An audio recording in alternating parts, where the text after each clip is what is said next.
যারা এজেন্ট তাদের তৎপরতা থাকলে কেউ কিছু করতে পারবে বলে আমি মনে করি না। আর যদি তা হয় তাহলে ভোট ব্যবস্থাটাই বেকার হয়ে যায়। মূল বিষয়টা হচ্ছে কাউন্টিং এজেন্ট হিসেবে যারা থাকবে তাদের তৎপরতা। আমরা ঠগি এই কারণে, আমরা হারি এই কারণে, কারণ আমাদের দলের পক্ষ থেকে যাদেরকে আমরা কাউন্টিং এজেন্ট করেছি, এক ভোটের সময় যখন ইলেকশন হয় তখন তাদেরকে বসতে দেওয়া হয় না তৃণমূলের সন্ত্রাসে। অর্থাৎ হাইকোর্টের পর এবার সুপ্রিম কোর্টও ধাক্কা খেল তৃণমূল ভোট গণনা মামলায়।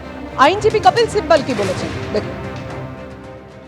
सर्कुलर कहता है कि आप एक केंद्र का भी नॉमिनी वहां रख लीजिए और एक राज्य का भी नॉमिनी रख लीजिए। जो सरकारी मुलाजम होगा केंद्र का भी होगा और राज्य सरकार का भी होगा, और ये नियुक्ति उनकी होनी चाहिए। तो हमने सुप्रीम कोर्ट में कहा कि देखिए उनका खुद का सर्कुलर कहता है, चलिए आप सेंट्रल गवर्नमेंट नॉमिनीज रखना चाहते हैं तो रखिए, लेकिन साथ साथ एक स्टेट गवर्नमेंट नॉमिनी भी रखिए, उसकी भी रैंडमाइजेशन नाम करके रखिए। तो सुप्रीम कोर्ट ने कहा कि आप तो वहां सर्कुलर चैलेंज कर रहे थे, तो हमने कहा कि अब हम सर्कुलर नहीं चैलेंज कर रहे, हम तो कहते हैं कि उसको लागू करो।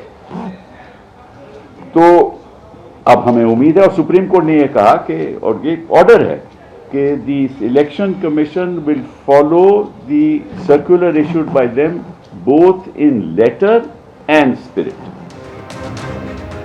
আর এখানে মাননীয় বিচারপতিরা প্রশ্ন তোলেন, যারা কাউন্টিং সুপারভাইজার বা যারা কাউন্টিং অ্যাসিস্ট্যান্টের কাজ করবেন তারা তো নির্বাচন কমিশনের অধীনে কাজ করবেন, তাহলে তারা কেন্দ্রীয় সরকারি কর্মচারী নাকি রাজ্যে, তাতে কি এসে যায়?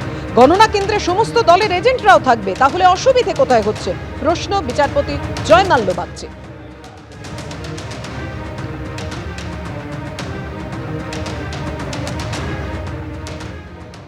সুপ্রিম কোর্টের রায় আরও একবার প্রমাণ করলো যে মমতা বন্দ্যোপাধ্যায় বা তার দলবল যেভাবে ইলেকশনকে, নির্বাচনকে পরিচালনা করার চেষ্টা করতে চাইছিলেন, এতদিন তো নির্বাচন কমিশনের জন্য সেটা সম্ভব হয়নি। এবার কোর্টও সেটা আর সম্ভব হতে দিল না মমতা বন্দ্যোপাধ্যায় এবং তার দলবলকে। এবং মুখ্যমন্ত্রীর কথা অনুসারে কল্যাণ ব্যানার্জি বারবার সুপ্রিম কোর্টে গিয়ে নন্দলাল হয়ে বাড়ি ফিরছেন, দু গাল লাল হয়ে গেছে। কল্যাণটা ভালো মানুষ, কিন্তু ভালো লয়ার মনে হচ্ছে না। ওনাকে না পাঠিয়ে অন্য কাউকে পাঠালে ভালো হতো। আমরা তো চাই পুরো বিষয়টা স্বচ্ছ হোক, আমরা সেটাই চাইছি, স্বচ্ছতা থাকুক। এবং প্রতিনিয়ত এই যে কাউন্টিংয়েতে এত মানুষ থাকে, কাউন্টিং এজেন্ট যেমন থাকে, সুপারভাইজার থাকে, ওখানে পোলিং 3 জন আধিকারিক থাকেন, তারপর আরও থাকেন, কিন্তু এই যে একটা, আবারও বললাম, একটা অপটিক্স তৈরি করা না, ওখানে বিশেষভাবে প্রয়োজন হয়েছিল যে আপনি এক্সট্রা এই সেন্ট্রাল গভর্নমেন্ট এবং পিএসইউ সেই এমপ্লয়িজদের দেবেন।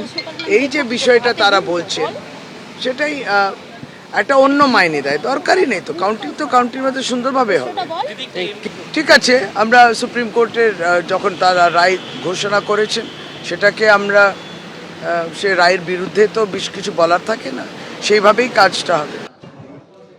যারা এজেন্ট তাদের তৎপরতা থাকলে কেউ কিছু করতে পারবে বলে আমি মনে করি না। আর যদি তা হয় তাহলে ভোট ব্যবস্থাটাই বেকার হয়ে যায়। মূল বিষয়টা হচ্ছে কাউন্টিং এজেন্ট হিসেবে যারা থাকবে তাদের তৎপরতা।